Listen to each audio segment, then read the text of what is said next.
Student, welcome to Pusa online classes. I am your teacher Vishali Kaur. In today's lecture, we are going to study about the new economic policies. आपको जैसे पता है last topic में हमने discuss किया था कि India में बहुत ज़्यादा इकोनॉमिक क्राइसिस आ गए थे 1991 में, और वो क्राइसिस के कुछ रीज़न्स थे कि हमारा जो गवर्नमेंट सेक्टर था वो अच्छी तरह इम्प्रूव नहीं था, वो उनकी जो मैनेजमेंट थी वो अच्छी नहीं थी, और उसके कुछ सॉल्यूशन निकले थे जिसके ऊपर हमारी जो रिस्ट्रिक्शंस थी वो लगाई गई थी IMF एंड वर्ल्ड बैंक के द्वारा। ठीक है, अब ये वाले टॉपिक में न्यू इकोनॉमिक पॉलिसी ये अनाउंस हुई 1991 में जुलाई मंथ में। ठीक है, इस वाली पॉलिसी में क्या था, दो तरीके सोचे गए। ठीक है, दो चीज़ों के बारे में फोकस किया गया। पहला, स्टेबलाइजेशन मेजर। स्टेबलाइजेशन मेजर का मतलब होता है ये शॉर्ट टर्म मेजर होता है, छोटा मेजर होता है जो सिर्फ BOP की जितनी भी क्राइसिस है, आपको जैसे पता है कि हमारी इकॉनमी में इकोनॉमिक क्राइसिस आए थे जिसका one of the reason is BOP deficit. ठीक है, और BOP डेफिसिट का मैंने आपको मतलब समझाया था। BOP डेफिसिट का मतलब होता है कि हम इम्पोर्ट जो है वो ज़्यादा कर रहे हैं एक्सपोर्ट से।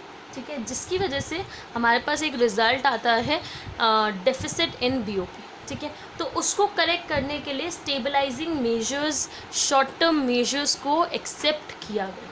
ठीक है, दूसरी जो प्रॉब्लम है जिसको करेक्ट किया गया वो था कंट्रोलिंग इन्फ्लेशन। आपको पता है इन्फ्लेशन का मतलब होता है प्राइजेस का राइज होना, प्राइजेस का राइज होना। ठीक है, और वो भी कॉन्टिन्यूस बेसिस पे। ठीक है, जब कॉन्टिन्यूस बेसिस पे प्राइजेस राइज हो रहे हैं तो उसकी वजह से क्या होगा, जो भी हमारी इनकम है वो हमारी एक्सपेंडिचर से कम होगी, और हम कहीं ना कहीं हमारी जो इकॉनमी है वो डेफिसिट की तरफ, क्राइसिस की तरफ मूव हो जाएगी। ठीक है, बट ये शॉर्ट टर्म मेजर्स बनाए गए, वो हम पढ़ेंगे कौन से मेजर्स। शॉर्ट टर्म मेजर्स कुछ बनाए गए ताकि हम कुछ इस तरीके की प्रॉब्लम्स को सॉल्व कर पाए। ठीक है, सेकेंड मेजर जो बनाया गया वो था स्ट्रक्चरल मेजर। स्ट्रक्चरल मेजर का मतलब होता है ये लॉन्ग टर्म मेजर होता है जो बेसिकली इम्प्रूव करता है efficiency of economy. Best example है इसका इंफ्रास्ट्रक्चर।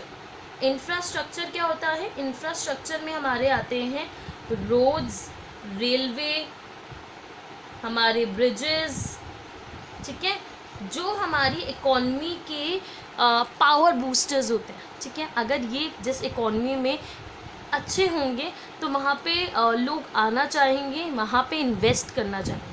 जब आपको रिसोर्सेज अच्छे मिलेंगे तो आप उस इकॉनमी में इन्वेस्ट करना चाहोगे। तो स्ट्रक्चर मेजर जो था वो सेकंड चीज़ जो सोची गई थी कि लॉन्ग टर्म मेजर्स बनाए जाएं ताकि इम्प्रूवमेंट आ पाए। ठीक है जी, फिर क्या हुआ था, अब जो था हमारी इकोनॉमी में लिबरलाइजेशन जैसी पॉलिसीज़ आने लगी। ठीक है, मेन न्यू इकोनॉमिक पॉलिसी का हेड है लिबरलाइजेशन।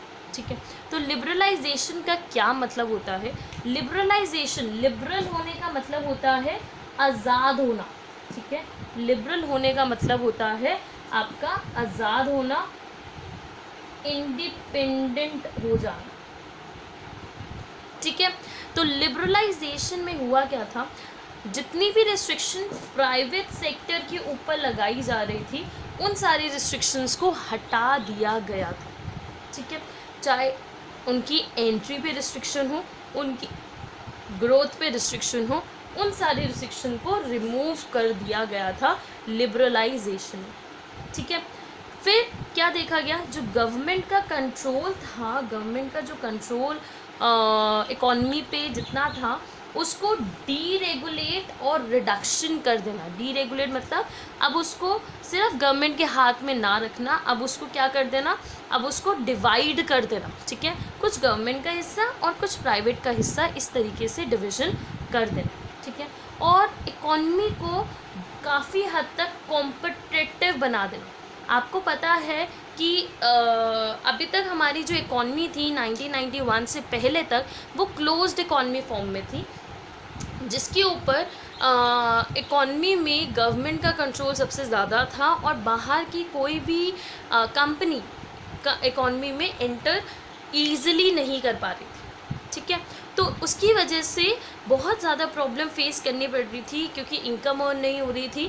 तो ये जो प्रॉब्लम इकॉनमी में आ रही थी, अराइज़ हो रही थी, जिसको हमने इकोनॉमिक क्राइसिस का नाम दिया, तो वो जो थी वो जब ये सारे रिस्ट्रिक्शन को रिमूव करा जाए, जब ग्रोथ एंड एंट्री पे जो रिस्ट्रिक्शन थी उन सबको रिमूव करके हम कहीं काफ़ी हद तक जो इकोनॉमिक क्राइसिस की प्रॉब्लम है उसको हम रेगुलेट कर सकते हैं, ठीक है।